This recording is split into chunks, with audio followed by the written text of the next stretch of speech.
Hi viewers, welcome to our channel. ప్రస్తుతం మనతో పాటు భరద్వాజ్ గారు సీనియర్ జర్నలిస్ట్ ఉన్నారు. వారితో ఒకసారి మాట్లాడదాం. సార్ నమస్కారం. సార్ నమస్తే అండి.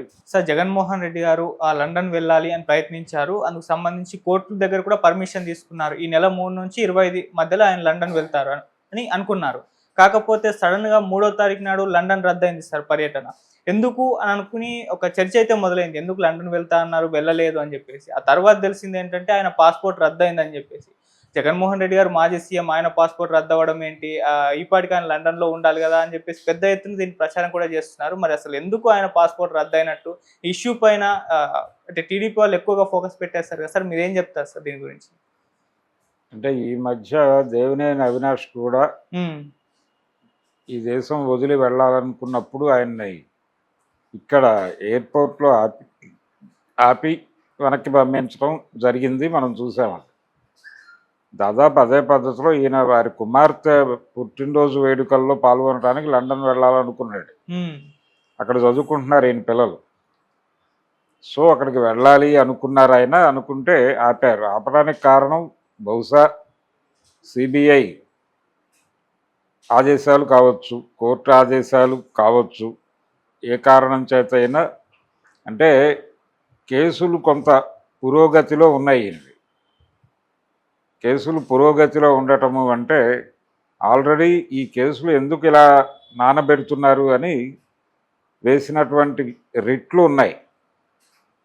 చేగొండి హరిరామ్ జోగయ్య వేసింది ఉంది, దాంతోపాటు రఘురామకృష్ణరాజు వేసింది ఉంది.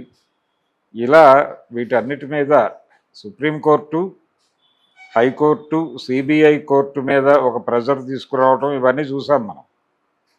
ఈ ప్రాసెస్లో తొందరగా కంప్లీట్ చేయండి ఈ కేసుని అనేది, అంటే ఆయన మీద ఉన్నటువంటి కేసులు 1 కాదు 2 కాదు 26 అని చెప్తున్నారు. ఇప్పుడు కొత్త కేసులు ఏవైనా వస్తే రావచ్చు. ఆయన 5 ఏళ్ల పరిపాలనలో జరిగినటువంటి వ్యవహారాలకు సంబంధించి కొత్త కేసులు కూడా వచ్చే ఛాన్సెస్ ఉన్నాయి.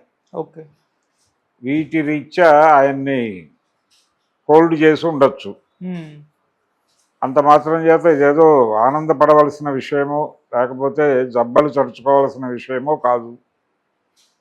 ఎందుకు కాదు అంటే, ఎందుకు వీళ్ళందరూ ఇంత మదన పడుతున్నారు ఈయన విదేశాలకు వెళ్ళలేకపోవడం మీద అంటే, ఆ మధ్యకాలంలో ఎన్నికలు అయిపోగానే ఆయన వెళ్ళారు విదేశాలకు, లండనే వెళ్ళారు. అప్పుడు కూడా వెళ్ళినప్పుడు ఒక పుకారు పుట్టించారు, ఆయన ఇంకా లండన్ నుంచి వెనక్కి రాడు, అక్కడే ఉండిపోతాడు, అవును, విజయ్ మాల్యా అవ్వబోతున్నాడు జగన్ మాల్యా, ఇలాంటి ట్రోల్ చేశారు. ఆయన వెళ్ళాడు, వచ్చాడు. అలాగే ఆయన ఢిల్లీలో ధర్నా చేసినప్పుడు ఇంకేముంది, ఆయన పార్టీ రేపో మాపో కాంగ్రెస్లో విలీనం అయిపోతుంది అని ప్రచారం చేశారు. అది జరగల. ఒకటి చాలా క్లియర్గా జగన్మోహన్ రెడ్డికి ఇప్పటికీ ఎన్డీఏ నాయకత్వంతో సన్నిహిత సంబంధమే ఉంది. కొన్ని విషయాల్లో ఆయన కేంద్ర ప్రభుత్వ నిర్ణయాల మీద కొంచెం వ్యతిరేకంగా మాట్లాడి ఉండొచ్చు ఈ మధ్య కాలంలో. ఇప్పటివరకు ఎప్పుడూ మాట్లాడలేదు. ఫస్ట్ టైం బడ్జెట్ మీద కొంచెం నెగిటివ్గా మాట్లాడారు. అలాగే వక్ఫ్ బోర్డుకు సంబంధించినటువంటి బిల్లుకి సంబంధించిన వ్యవహారంలో కూడా కొంత వ్యతిరేకంగా ఉండే ప్రయత్నం చేశాడు. కారణం ఏమిటంటే, తన మైనారిటీలో తన ఇమేజ్ కాపాడుకునే ప్రయత్నంలో భాగమే. అది వాళ్ళకు చెప్పుకుని ఉంటాడు ఆయన. ఏ తర్వాత ఎన్డీఏతో కూడా ఆయనకి మంచి రిలేషన్స్ ఉన్నాయి అనేది చాలా సంఘటనలు నిరూపిస్తున్నాయి. ఓకే, ఆయనేమి పూర్తిగా వాళ్ళు పక్కన పెట్టేయలేదు, అతను అలా ఉంచారు. బ్యాక్ డోర్లో ఉన్నాడు ఆయన. ఫ్రంట్ డోర్లో పవన్ కళ్యాణ్, చంద్రబాబు ఉన్నట్టుగానే ఆయన బ్యాక్ డోర్లో ఉన్నాడు. అందుకని ఆయన పార్టీని కూడా ఎందుకు కాంగ్రెస్లో విలీనం చేయడు అంటే, ఈ వైసీపీ అవసరం జగన్ కంటే కూడా కాంగ్రెస్ కంటే కూడా బీజేపీకి ఎక్కువ అవసరం ఉంది. వైసీపీ అనే పార్టీ లైవ్లో ఉండటం. ఆ పార్టీ లైవ్లో ఉంటే దాన్ని చూపించి చంద్రబాబును భయపెట్టగలరు. అందుకని వాళ్ళకి అవసరం. అందుకని గుడ్ రిలేషన్స్లోనే ఉన్నారు వాళ్ళు, అడపాదడపా ఘర్షణలు జరిగినప్పటికీ. అందుచేత ఆయనకి అంటే ఒకవేళ పర్మిషన్ ఇచ్చినా ఇవ్వచ్చు ఏ క్షణంలోనైనా. ఆయన సీరియస్గా వెళ్ళి అడిగితే పర్మిషన్ వచ్చే ఛాన్స్ కూడా ఉంది. ఓకే. సో ఆయన ఆ ప్రయత్నం చేయగలడు, లేదంటే వాళ్ళ అమ్మాయిని ఇక్కడికి రప్పించి ఇక్కడ పుట్టినరోజు వేడుకలు జరిపి పంపించేస్తాడు మళ్ళీ. ఒకటి సీరియస్గా కేసులు పెడుతున్నారు, ఆల్రెడీ చాలామంది మీద కేసులు పెట్టారు, ఈ అరెస్టుల పర్వం కూడా మొదలైంది. నందిగం సురేష్తో మొదలైంది అది. ఇది ఎక్కడి దాకా సాగుతుంది అనేది చూడాలి. జగన్మోహన్ రెడ్డి దాకా నడుస్తుంది అని చెప్తున్నారు, బహుశా అందుకు కూడా ఆపుండొచ్చు. సో ఏం జరుగుతుంది అనేది అయితే చూడాలి. ఒకటి ఆయన అయితే గుడ్ రిలేషన్స్లో ఉన్నాడు కేంద్రంతో. ఓకే. కేంద్రంతో గుడ్ రిలేషన్స్లో ఉన్నాడు, రాష్ట్రంతో గొడవల్లోనే ఉన్నాడు. రాష్ట్ర ప్రభుత్వంలో బీజేపీ ఉన్నప్పటికీ ఆయన మీద కొంత అంటే వైసీపీని కట్టడి చేసేటువంటి ప్రయత్నం అయితే జరుగుతోంది సీరియస్గా.